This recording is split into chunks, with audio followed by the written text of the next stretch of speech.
as we sit, he listens to everything that I'm complaining about. And he said, son, I need to tell you a story about a young man that I knew.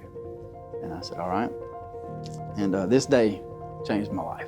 Welcome to the Just One More Man podcast, where our goal is to help challenge and inspire men to live purposely for Christ. If you find this conversation encouraging, would you consider sharing it to help support the podcast? And if you want to support us financially, you can visit justonemoreman.com. All right, let's get into the conversation. Well, Dusty, it is really good to have you with us here this morning. Well, I appreciate you having me. I look forward to it. Well, good. I am looking forward to it also. Why don't you, we want to hear your story. So why don't you tell us where you grew up, where, born in Carrollton, grew up in Carrollton, or maybe it was somewhere else. Why don't you start off and tell us your story? Well, for you to hear my story, it really has to start with my parents' story. I did grow up the majority of my life in Carroll County. I moved here when I was 3, but I was born in South Louisiana. So my mother, her family, all my mom's family is from South Louisiana. And my mother's family moved to Carrollton, Georgia when she was around 10 years old, right? My dad was from Carrollton, and my dad lived here his whole life. Well, when my mom moved here at 10 with her family, my mom met my dad. And my mom will tell you to this day that she knew she was going to marry my dad when she met him at 10 years old, right? I mean, she is adamant that she knew. Well, did your dad know? I doubt it, right? I doubt it. Probably not as much as she did. Right. But he knew that she thought she was a pretty girl, as much as, 10 and 11-year-olds think that way, which is interesting because my son is 10. So to think about this is just wild, right? But they actually started to date. They're 10, 11 years old. They started to date. And my mother lived here for about a year in Carrollton, Carroll County. And then they moved back to South Louisiana. Well, on the day they moved away, my grandmother, she tells a story great. My grandmother says my dad rode his bike all the way across town. Back then riding your bike across town wasn't as big a deal. And so my dad, 11 years old, he rides his bike all the way across town. And my grandmother says he comes up to her window and he's got his thumbs in his back pocket. And he goes, Miss Clifton, when I'm old enough, I'm going to find your daughter and I'm going to ask her to marry him. And my grandmother, so he did know. Did at 11, at least after that year. And so my grandmother told my dad, said, you know what, Jeff, if you love my daughter that much, you come and find her. Right? When you're old enough, you come and find her. And as the story plays out, my dad is 17, and he calls my mom and says, hey, I'm heading down to Louisiana. And my mom says, well, I have a boyfriend. And Dad says, well, you got about 10 hours to break up with him. And so Dad goes down there when he's at 17, and he starts to court Mom. And when he's down there, now what part of Louisiana is this in? I know southern Louisiana. We're in Morgan City, Stevensville area. All right, so he's 17, graduates from high school? Well, I'm going to get there. Okay, go ahead. I'm going to get there. All right. You're jumping ahead just a little bit, so I'm going to get there. That's good. And so he goes down and he has to stay at a different relative's house. It's like things should. He couldn't stay at their house with Mom, so he had to stay at a relative's house while he was down there. Stays for a couple of weeks, and then he comes back to Georgia. When he gets back to Georgia, he's like, there's no way. I can't live without this lady. So he goes back down, and he ends up marrying my mother. And they got married at 17 years old, and they lived in a trailer behind my grandparents' trailer. My dad had to wake my mother up to finish her senior year of high school. My dad then rode with my granddad to the docks where my granddad worked, and my granddad taught my father how to run cranes, which is what my dad does to this day. He's a tower crane operator to this very day, and my grandfather's the one that taught him how to do that and run machinery. Well, growing up, I watched my parents come from literally nothing. My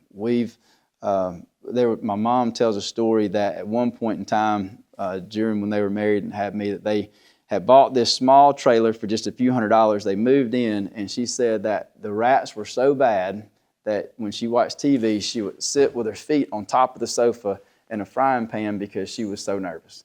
And that at one point in time, she said that she saw droppings on my crib bed, and that's when she told my dad, we got to get out of here. Like, this is enough.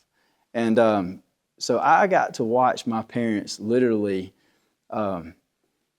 just work and put that value into my brother and I, what you can achieve through hard work. So my dad, up until he was probably, I don't know, probably 54, 55 years old, he worked 2 or 3 jobs my entire life. He's always been a tower crane operator for as long as I can remember, and he's worked for the same company now for almost 40 years. When they moved back to Georgia when I was 3 years old. My dad's been working for essentially the same company ever since then. But he's done multiple side jobs. One was a moving company. He worked for a moving company for a long time. And I started helping him on the weekends when I was about 12 or 13 years old. I would do moves with my dad on Saturday and Sunday. And then every now and then as I got older, I would drive into Atlanta and help him at night when he got done with his construction job. So for my whole life, even today, even as we sit here today, my dad is 63 years old. And even today, my dad works more 6-day work weeks than he does 5-day work weeks. I mean, he has been that person my whole life. He and I did moves regularly together from about the time I was 13 to about the time I was 25 or 26. We did moves a lot on the side of him doing his full-time job. But my dad was always willing to just do whatever it took to provide for us, to give us, me, my brother, and my mother, all the opportunities that we could have. And a prime example of that is my mom. She went to high school, but always had a dream of going to college. Well, my dad said, well, Tina, I want you to go and take the SAT. If you score high enough, I want you to go to school. And Mom, this is when I was young. I was probably 9 or so years old at that point, 9 or 10. And Mom's like, Jeff, you're working 2 or 3 jobs. I'm working on the weekends. She cut hair at the Little Jim barbershop in town for a little bit of time. And I'm cleaning houses. Like, where's that going to work in? He said, we'll make it work. If that's your dream, then that's what we're going to make happen. So my mom took the SAT and scored high enough to get into West Georgia. And so she had to keep her work. She had to go. And so my mom went back to college. She graduated college a year before I graduated high school and became the first person at that time in her family to graduate with a college degree, right? So in a world where superheroes are only on TV, man, I had legitimate 2 superheroes at my house. You did, but I want to go back. So your mom graduated from college a year before you graduated from high school. And what was her degree? Math, which is kind of funny because that's what my wife's degree is in. My wife is a math teacher as well. So she was a math teacher. So did she go into education? She did. Okay. She ended up teaching at Oak Mountain for several years. And then she ended up teaching at Central with my wife. And the funny thing at the time, Christine and I were dating, which my wife now is Christina Hightower. We were dating at the time, and my wife was teaching at Central. She was my girlfriend at the time, and then she was also the department head of the math department. So at one point in time, while we were dating, my wife was girlfriend's boss. And so, but yet we ate Sunday dinner at my parents' house every Sunday where my mom was the boss, right? So it was an interesting setup. So, but luckily my wife and my mother are best friends, and that's a blessing. So I grew up with these parents that, I mean, to me, they can do anything. I mean, my dad he can do anything. My mom, there's nothing out there that they can't overcome. And they're showing that to my brother and I every day by the way my dad works, by the way he puts in his time, by what he emphasizes in our life. And so this is where a huge transition in my life happened. So I'm probably right around 17 years old, and I'm doing well. I'm blessed. I'm captain of our football team. I play baseball. Yes, sir. I play baseball. I wrestle. I was voted Mr. CHS my senior year. I was a homecoming king my senior year. I was blessed, right? And I knew that. And I made straight A's because I had to. In 10th grade, I was starting on varsity baseball as a 10th grader, and I had a midterm come in, and it was an 89. I had all A's and 189 on a midterm. And my dad sat me down. He said, do I need to pull you off baseball? And I'm like, Dad, I'm a sophomore starting on varsity. They're all A's, 189, it's a midterm. And I knew he was serious. He said, you have till your report card to get it up or you're coming off. And that's the way he ran his house. And so I had an A, when report card came around, I had an A, right?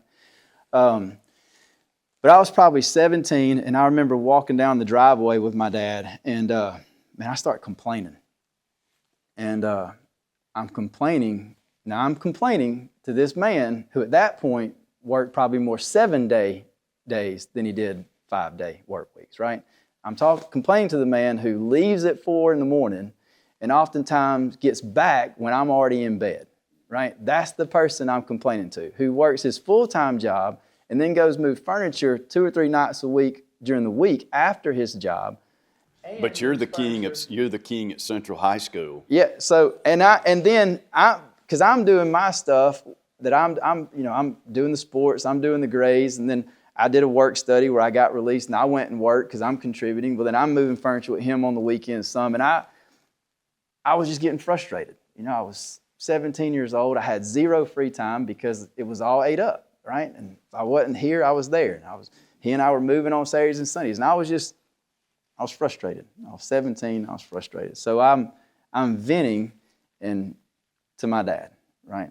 And again, got to paint the picture of the person I'm complaining to, right? And my dad, usually because he just didn't have much time, he was very quick to put me back where I needed to be. In other words, and he says now, look, I didn't have enough time to debate. I just didn't have it. I had to show you, and you had to get it, and I had to move on. And he said, luckily, you got it most of the time, right? But this day was different. I could tell it was different. He sat and he listened to everything I was saying. It was like he was soaking in what I was saying. And it's not that my dad didn't listen. He did, but he just was very direct. That was our relationship. He was just very direct. We're going to do this. If I had said something, it was this, and that's what we did. And this day was different. And as we sit, he listens to everything that I'm complaining about. And he said, son, I need to tell you a story about a young man that I knew. And I said, all right. And this day changed my life. So he says, when I was young, he said, I knew this young boy. He said, him and some buds, they got bored in a small town. And they thought it'd be interesting to go and rob a couple. He said, so this young boy and several of his friends, they went out and they did just that. They robbed a couple, held them up at gunpoint, and they robbed a couple and stole from them. He said, well, this young boy and his friends didn't know, it's a small town. Word gets around really quickly. And he said, by the time all these boys returned home the next day, authorities are already waiting for him. He said, this boy was aged between 13 and 14 years old, and they ended up charging him as an adult. And he was convicted of this crime. And the judge sentenced him to prison. Now, he's between 14 and 15 years old, and he has got a 2-year prison sentence. And this young boy, he gets sent to prison. He's 14, 15 years old. He says he gets sent to Alto State Prison, which is up near Truett McConnell College, right? And so he said when this boy goes into this prison, he goes in, and he said when he goes into the prison, there's this interview process where you go in front of this board of people that work at the prison, and they interview you, and they give you your assignment, whether or not you're going to be in the kitchen, whether or not you're going to be in the laundry. They give you your assignment of where you're going to work. They said this young boy goes in front of this board, and when he goes in front of this board and they start talking to him, just before he leaves, the young boy says, can I ask y'all a question? And the guy in charge of the table says, yes, sir, what's your question? He said, I heard that y'all have a program that allows people to get their education while they're here. How do I earn my way? How do I earn my way into that program? And so the gentleman said, did you ask how you could earn your way into this program that we have? And the young boy said, yes, sir. He said, well, step outside, let us talk for a few minutes. So the young boy steps outside, and he goes outside for a few minutes, and then a few minutes later they ask him back in. And the gentleman in front of that was in charge of the board, in charge of the table there, he said, you know, we've been talking, and since you asked the way you did, since you asked how you earn your way into this program, we're going to allow you to be part of that program. We're going to set you up so that you can study and get your GED and get your diploma that way. And so this young boy, he starts to go in, he starts to study, and he advances very quickly to the point that he gets his GED remarkably fast. And the Fortunately, the person who's in charge of that program at the prison realizes this young person is very gifted and very intelligent. And so he starts talking to this boy, and he says, listen, I need you to take some aptitude tests and some other things. And they realize, again, very fast that this young boy he is highly intelligent, and he needs more rigorous schooling. And so the prison had never done this before, but they had reached out and ended up getting it so that this young boy could go and take classes or get brought and take classes from Truett McConnell. So he's in prison, and he's now taking classes at Truett McConnell, right?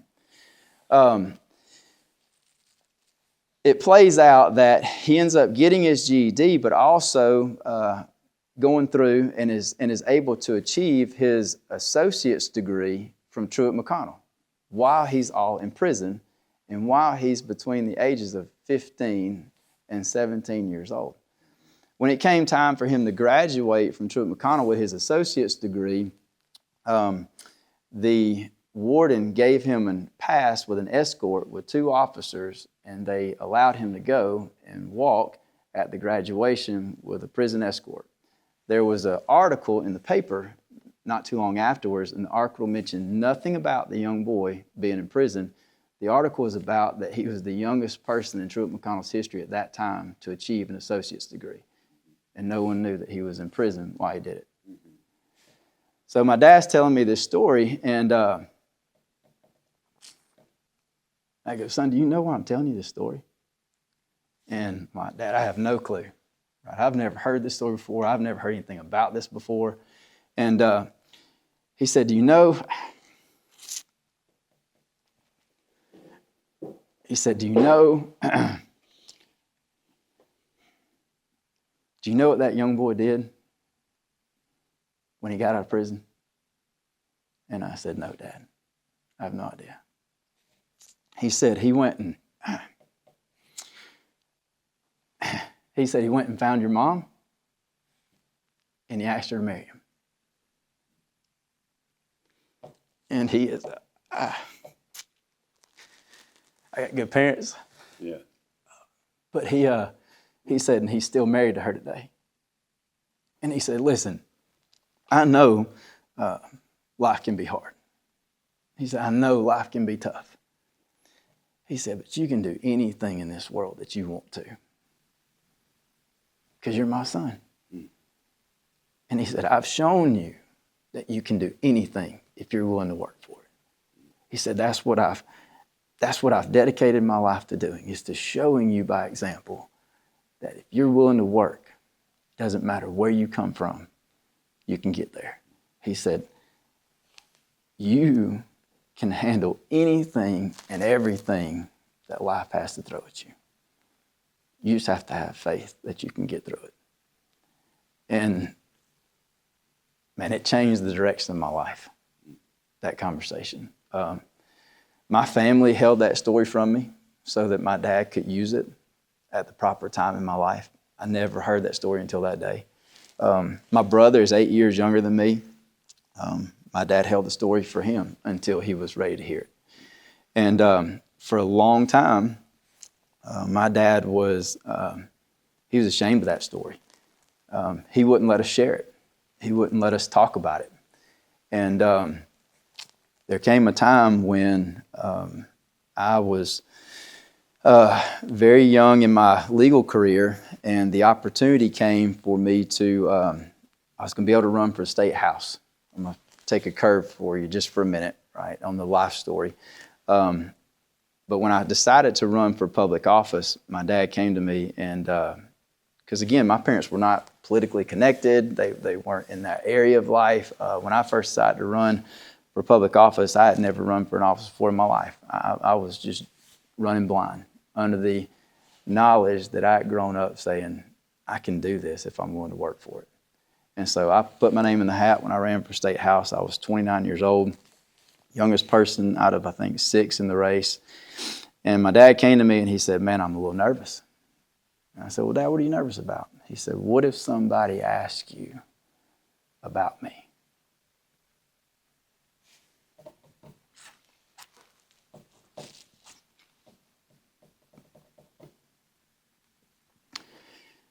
And I was like, Dad, why does that matter? He said, well, how are you going to handle that? How are you going to handle them asking you, wasn't it true your dad did this and he came from here? And I'm like, I said, Dad, you and I view this so much differently than each other. I said, man, if they asked me that question, I get to turn and look at you in the room and say, but he's my dad, and look what all he's done with his life. And look at all he's poured into me and everybody else around him. And it's just shown me that be careful how fast you judge, right? When later on, after I'd been in the state house for several years, again, at this time, my dad was still, would not let us share his story. It came where I was being put forth for the judgeship that I have now. And I was going to be able to be interviewed for this judgeship because it was going to be an original appointment by the governor. And you go in front of this board called the JNC. I want to ask you a side note. Yeah. When did you run for Senate?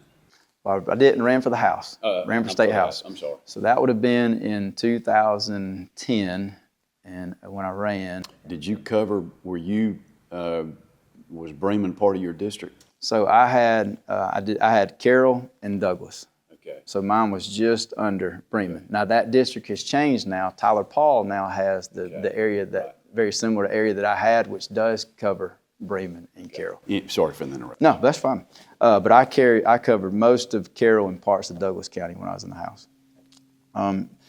So when this position became open, and I knew that I was going to put in for it, because a judgeship is an elected position, but it's appointed. If a vacancy opens, then if you're appointed, then you have to stand for election afterwards. Well, this was going to be an appointment. Well, when you're appointed, you have to go through an interview process with the JNC, the Judicial Nominating Committee.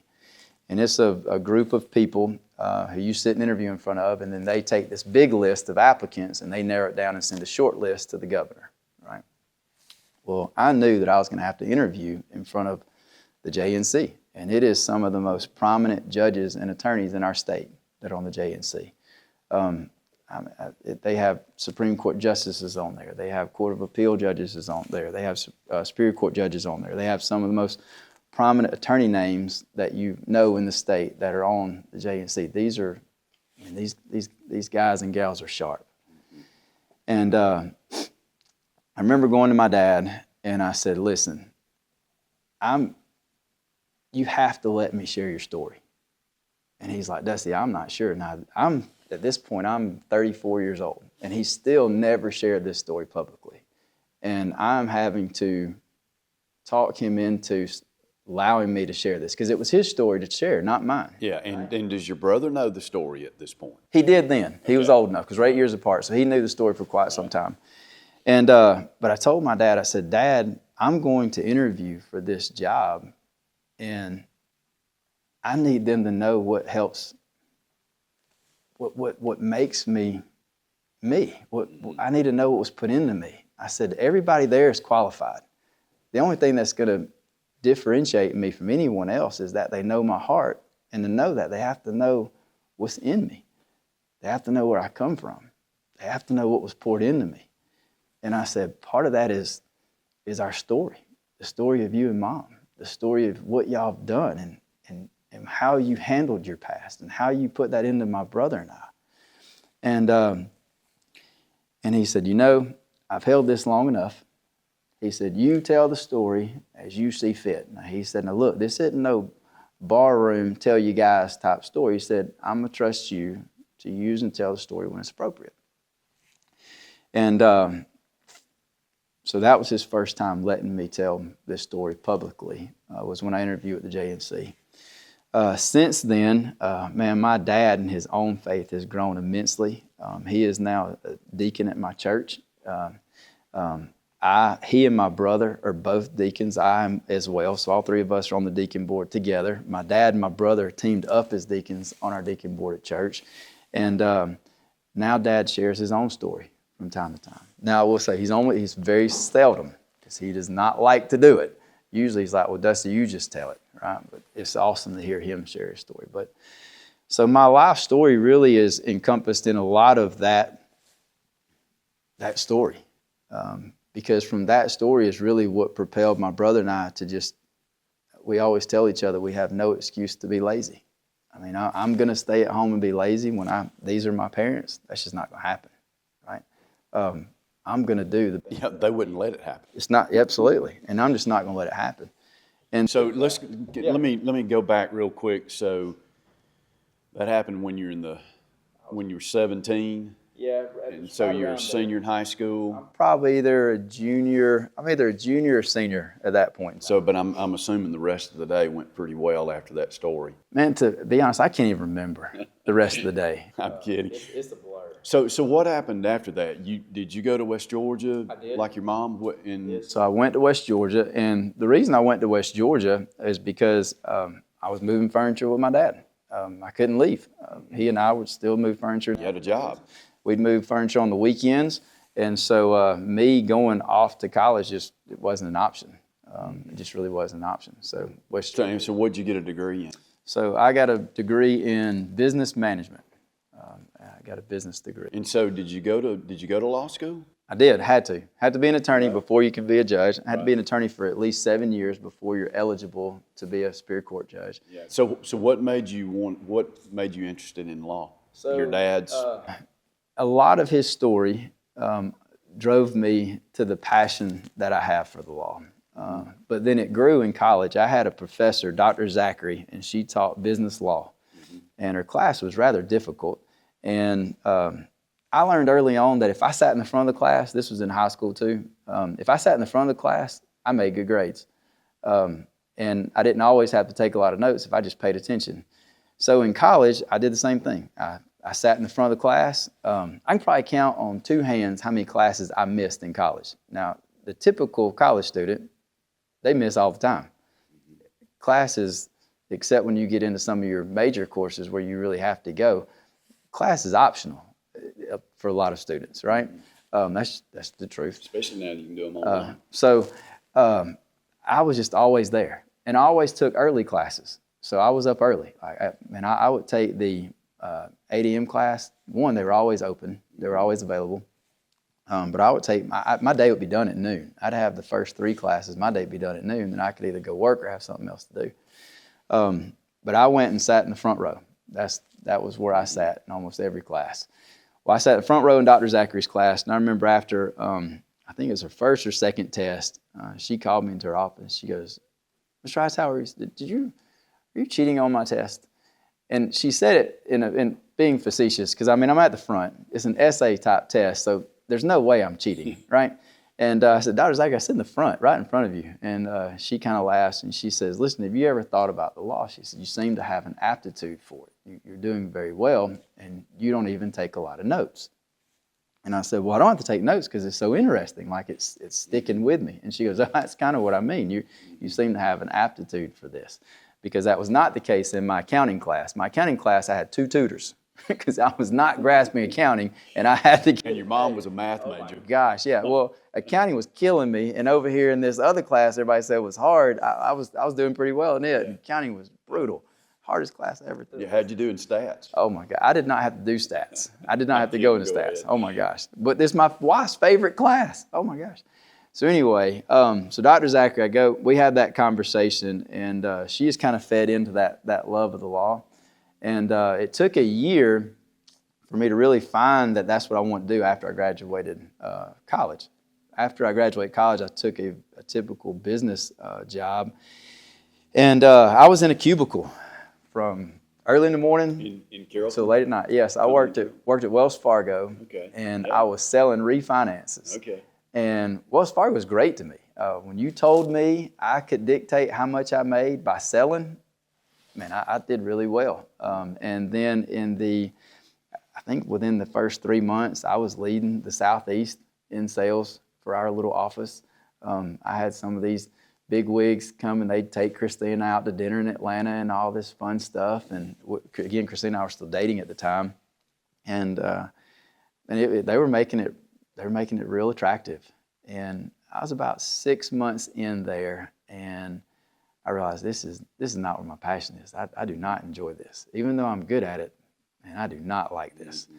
And so I said, I'm going to study for the LSAT. and see if I can get into law school. So I studied for the LSAT and took the LSAT, and I took the LSAT in July. And that would have been 05, I think. 04, 05. Man, my years run together. 05. No, I get it. I understand. So I take the LSAT in either June or July when they offer it. And I apply to several schools, but I find out that no school has rolling admissions. In other words, I'm going to have to burn a whole nother year to apply if I'm going to go to any school but John Marshall. And at the time, John Marshall was in Atlanta. They were the only school that had a rolling admission that would allow me to start in August, right? So, well, that's where I'm going. I'm not going to burn another year. And I had people say, well, maybe not. Maybe you want to hold off to go to Georgia, Georgia State, try to get into Emory, these other things. Well, for me, I didn't care where I went because I just needed the paper. I just needed somebody to say I could practice law because I was going to dictate how well I did. Does that make sense? Sure. At Wells Fargo, I'm going to lunch with my boss, and one of the regional directors is coming in for lunch, and I'm getting promoted that day. Everybody in our office knows I'm getting promoted. We're going to lunch. But you're about to drop a bomb on them. Getting promoted, right? On our way to lunch, I tell my boss that, hey, I'm going to go to law school. It's about 2 months out when I start, and but I'm going to go to law school. I've decided to go to law school. And he says, well, Dusty, we have a policy. If you tell us you're quitting, we let you go that day. And I said, well, I did not know that, but I'm going to law school. So we proceed to lunch, and my boss and the regional director, they try to talk me out of it. And I said, guys, I'm adamant. Like, I'm going to go to law school. So I left my office, going to lunch to get promoted. I came back to Clean out your desk. Clean out my desk. And that's exactly how it went down.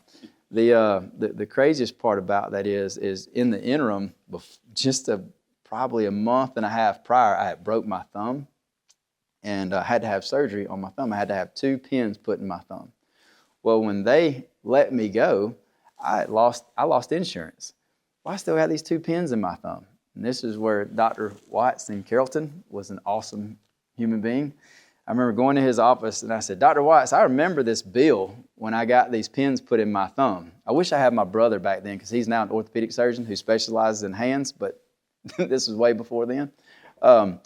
And so I'm in his office. I said, Dr. Watts, how are we getting these pins out? That bill is like $6,000 for you to put these pins in my hand. We had to go to the hospital. I had to get put under. And he looked and he said, well, if you're willing to sit through it, he said, I'll charge you the cost of a tray if you're willing to go in here and let 2 nurses hold you down and let me pull it out. And I said, what's the cost of a tray? He said, if you'll pay $100, he said, I'll numb it locally and we'll go in the back and we'll get 2 nurses to hold your hand down and we'll pull them out. And I said, when are we doing it? He said, we'll do it right now. I said, $100. He said, yes, sir. I said, here's the $100. Here's my thumb. And he went out there, and I remember I had a nurse here and one holding my shoulders, and he put a local around there, and he went to dig it, and he pulled both those pins out, and he charged me $100. Did it hurt? Absolutely. Did you cry? So I don't remember crying. I mean, we're on camera? No.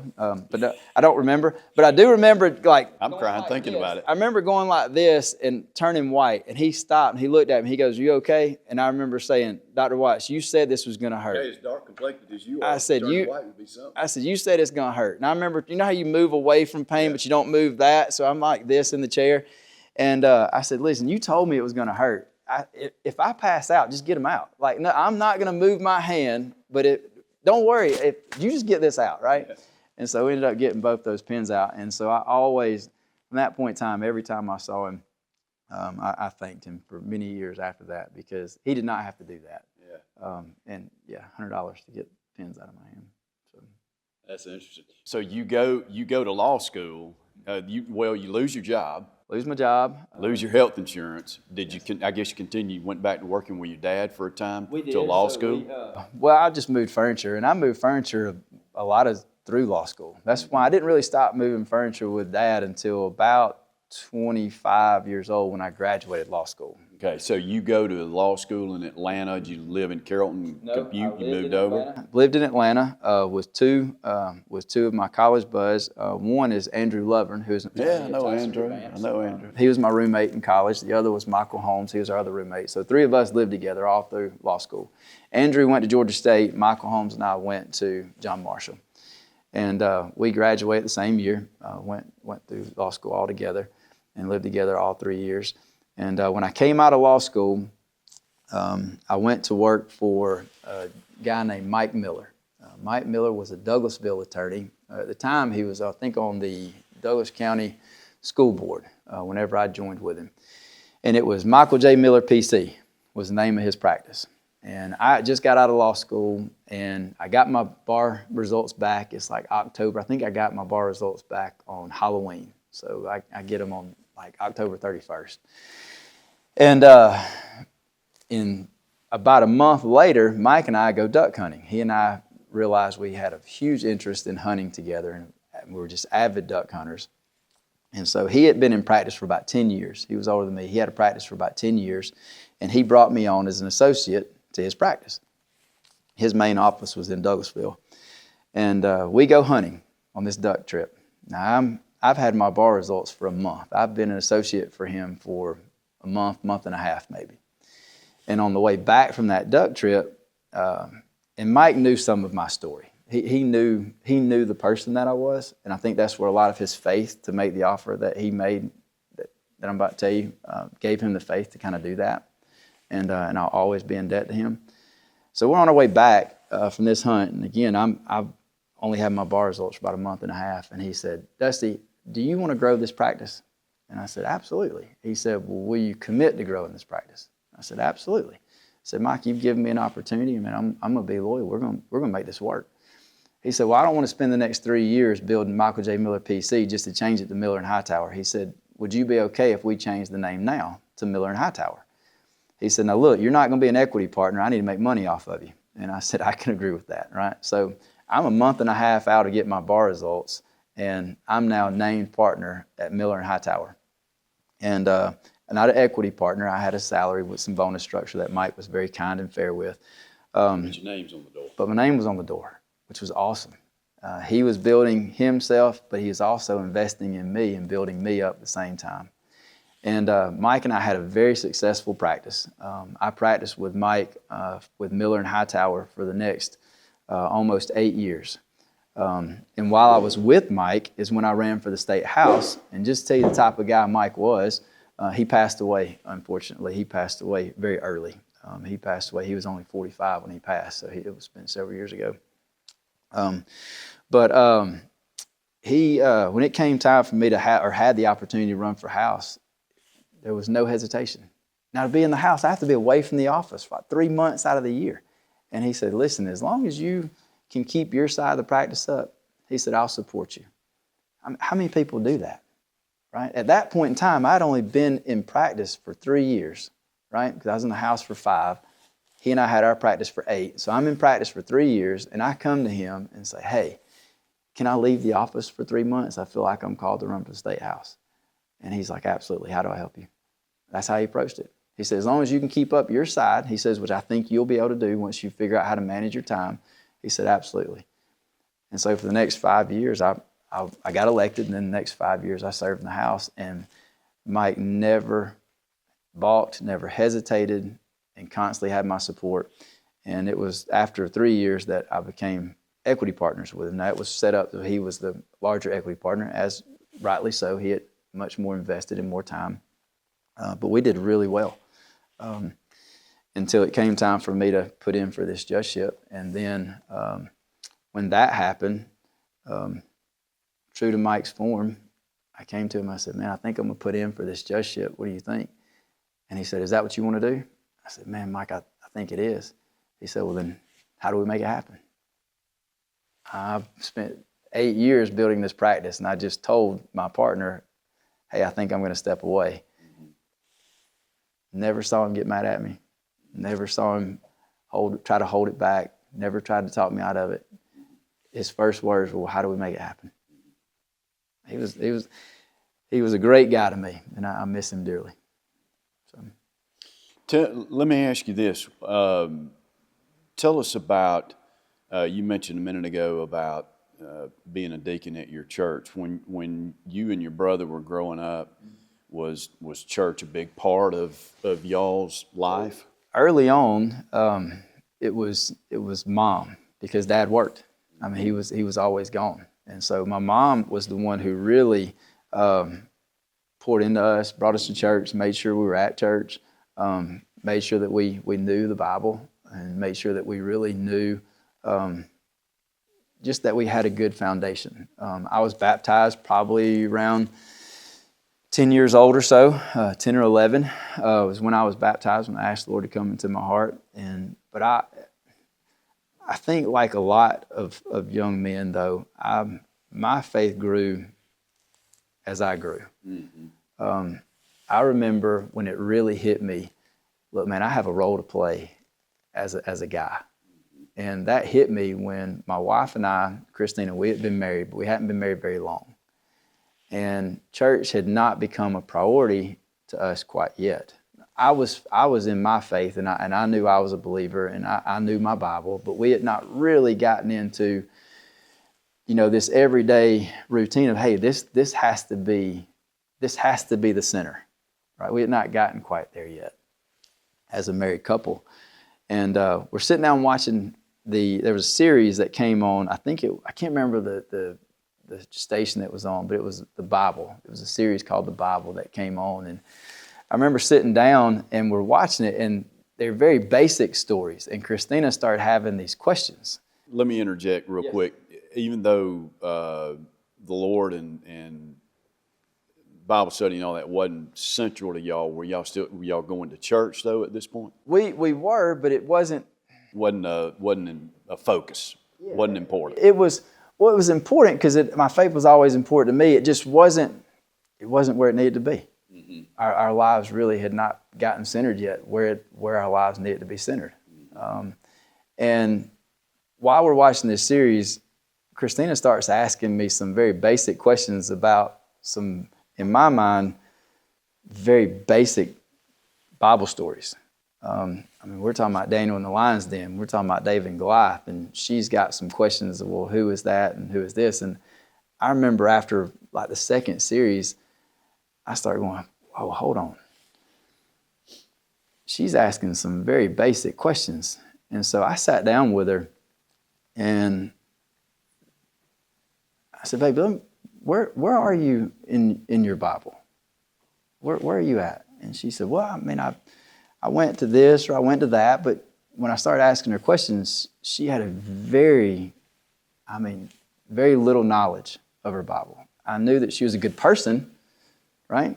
But the more I started to dig in, I realized, man, I had been dating this girl for 6 years. We've now been married a year, and man, I've missed it. And it really just hit me like a ton of bricks. Man, you're supposed to be the leader of this house. You're married. You don't even know where your wife really stands in her faith. How are you leading? And so from that point, I was like, hey, we're going to change this. I'm going to change this. I'm going to get right with me so that I can give you something that you want to follow, right? The Bible says that a man's supposed to lead his house, but he's also to treat his wife and love his wife, that the Lord loved the church. My wife will follow me because she wants to follow me, not because she's forced to. She's going to follow me because I give her the example, the desire to follow, and I needed to do that for her. And so that's where the real change came in. When I realized where she was, it made me realize how much I was failing. And so from that point on, man, our whole focus changed. And then shortly after that, we found out that my wife was pregnant. And right about that time is when my dad started to change, because I went and sat down with my father and I said, Dad, I'm about to have a child. And I said, I need that child to be raised in church. And I said, that child's going to be more likely to go to church if you're there. And I said, and I'm going to be more likely to continue going to church if you're there. And my dad kind of went, okay. And I don't know my dad has missed very few Sundays since that conversation. That was 13 years ago. And so Christina's lack of knowledge really sparked our family to realize, man, we're missing it. And it's because if anyone has spent any time with my wife, they realize she is special. She is the most positive, energetic person. Cheerleader. To be around. I mean, she makes everyone around her better. She makes everyone around her feel good. I mean, that's just that's her gift. That's a gift that God has blessed her with. And I have this person who has all this inner sun to just shine on everybody. And she has that, and she's doesn't even really know the full joy that's out there. I'm like, wow, man, look what we're about to unleash on the world when she realizes what it means to truly be saved, right? And so watching my wife grow in her faith just grew me leaps and bounds in my faith. And it just bled over into my family. My dad, I mean, like I said, he's now a deacon at our church with my brother. Christina was baptized shortly after that in a lake behind our house by our pastor at the time. So I got to watch my wife be baptized. That is awesome. So tell us about, let's go back to your career path and being a judge, because you've handled some really high profile cases in our area. And how does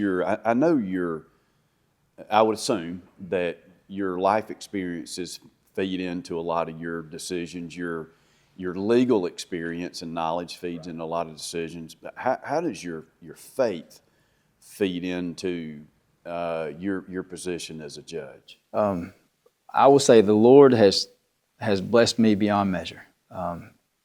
My dad taught us to work hard and we can achieve things. I don't want to say that, take anything away from the Lord, because I would not be where I'm at without Him. Sure. There's no way that a 29-year-old boy with no prior political history, with parents who are not even plugged in to the who's who of people, right? I had zero references. There's no way that person gets to where I'm at in life without the Lord saying, hey, I have a plan for you. I just need you to walk it. I'm here 100% because the Lord has put me here. It's one of those things that you pray big enough so that when it happens, you know it's not you, it's the Lord. That's my life every day. I am here because the Lord has blessed me beyond measure, and I try to never forget that. In that, the Bible says that if I ask for wisdom, it'll be given to me. But it says that I have to know that it's going to be given to me. That if I ask wishy-washy, or if I'm not quite sure, that ain't the way to ask for it. I believe that the Bible is the Word of God. And I believe that if I live by it the best of my ability, which I'm going to live flawed, because I'm flawed, but if I pursue that and I ask things honestly and earnestly, He'll give it to me. And so in my position, one of the prayers that we pray every day with my children is that God will send His angels to encamp round about us to keep us healthy and keep us safe. That He'll give us favor with all men, women, and children and beasts of the fields. And that He will give us the courage, strength, and wisdom to do the right thing even when no one is watching and even when everyone is watching. And I think that's where the Lord allows me to have the wisdom, strength, and courage to handle the cases that I handle.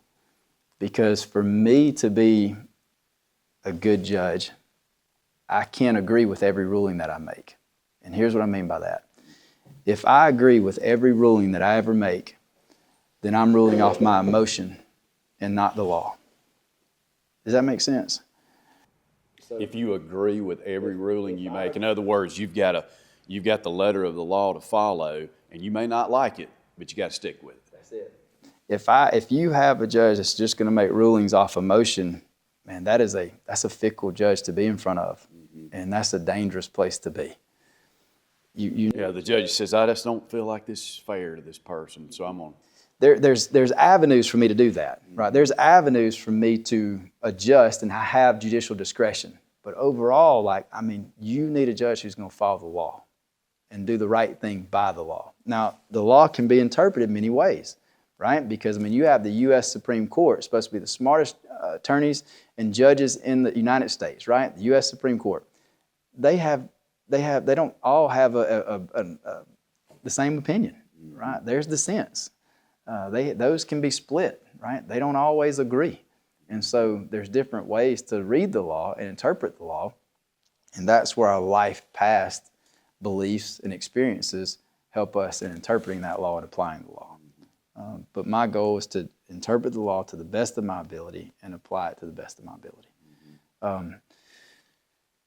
But the thing that the Lord has really blessed me with is He allows me. No, hold on a second. Yeah. Do you ever have, going back to what you said, do you ever have to make that decision and then you hated the decision you had to make? And do you ever, how do you follow up just in your own mind with that? I mean, how do you, how do you square it up, or how do you make yourself feel better, or whatever you want to call it? Let me give you an example, because we have civil law sometimes we have to do. And let's say it's in the contracts, right?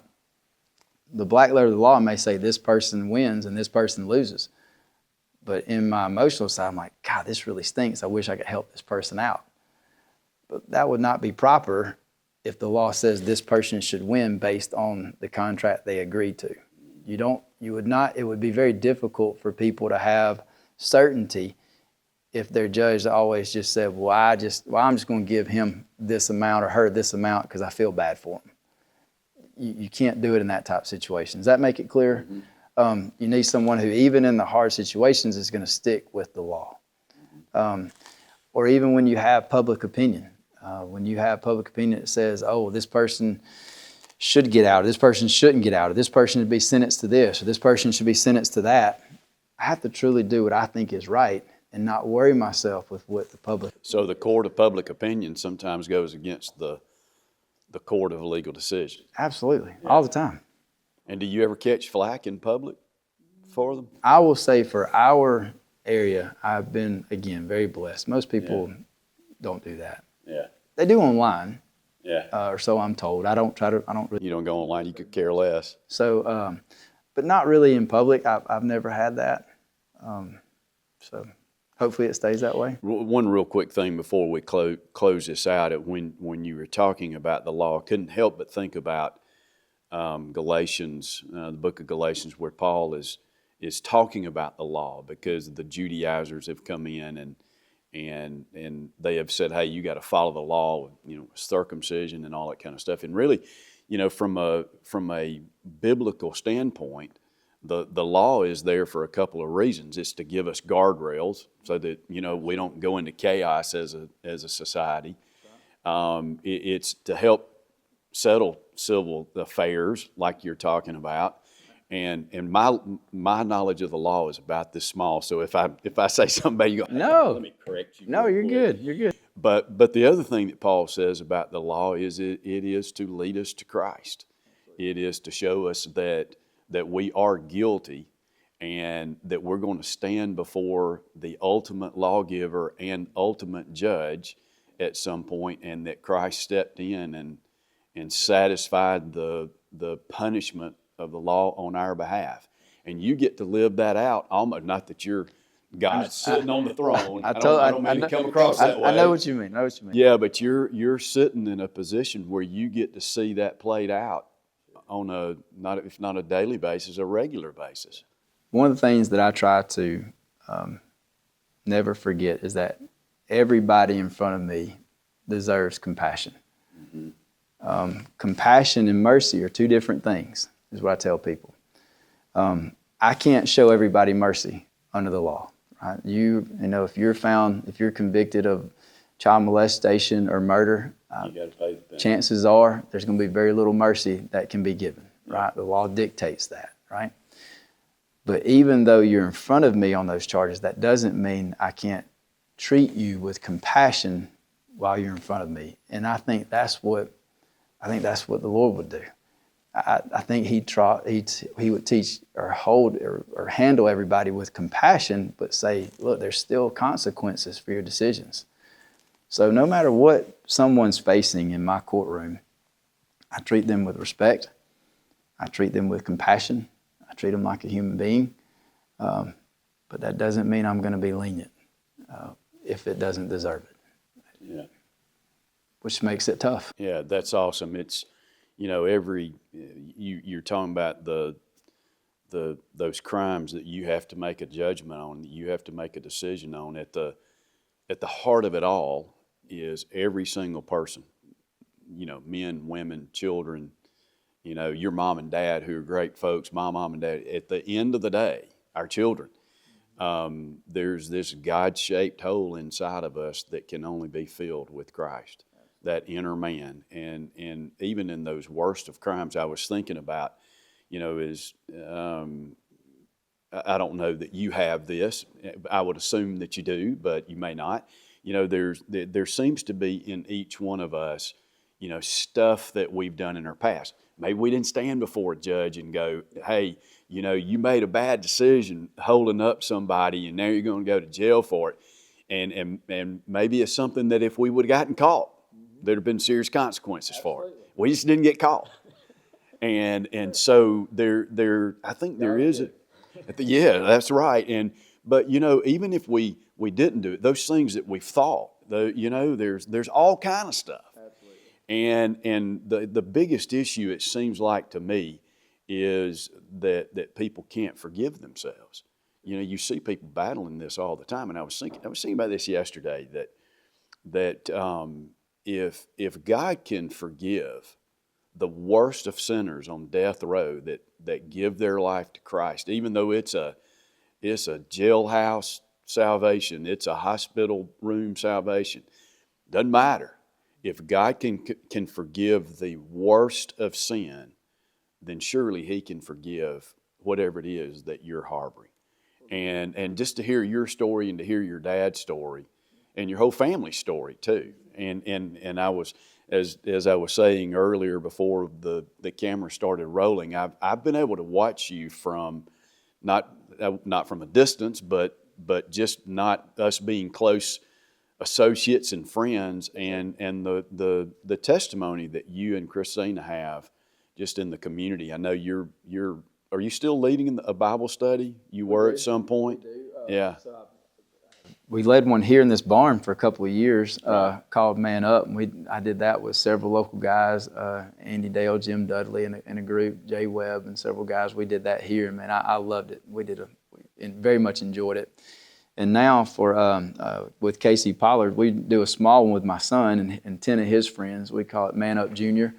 We do that with those boys. And then I have a ministry with my dog that I go and I speak to different church groups. With your dog? My dog. Yeah, it's pretty cool. I'm real big into hunting, and so I do a lot of retriever competitions. Okay. Well, my dog started getting older, and she wasn't able to compete as competitively in some of the competitions we do. But now she can speak? Well, now she can help in a presentation, and we do John 10, the Good Shepherd, and it talks about the sheep knowing the Lord's voice. And so I have a demonstration. I've done it for tent revivals. I've done it for youth groups. I've done it for full churches. I've done it a lot, and I love it. It's so much fun. But it's another way for me to spend time with my dog and spread the word of Jesus. Well, that's pretty cool. How do you do it at church? All right. So here's how. Church is a little more difficult because it's a confined room, right? But here's the main message is, in order for those sheep to know the Lord's voice, right? In order for them to discern His voice from someone else, those sheep have to have a relationship with Him, right? Mm-hmm. Well, the only way you build a relationship with someone is to spend time with them. That is, and I tell whenever I do this example, whenever I do this, and I'll make it real condensed for you, but I tell them, look, the answer is always the same. You got to spend time in this right here, and I'm holding the Bible. In order for you to know Him, you have to spend time with Him. That's the whole message. And so in that, typically what I'll do is I'll bring a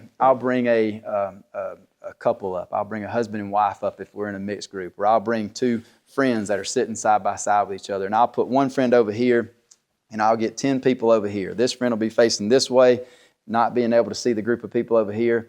And let's say this person's name is Matthew, right? I'll say, all right, all you over here, you have to say, good morning, Matthew. I hope you have a good day.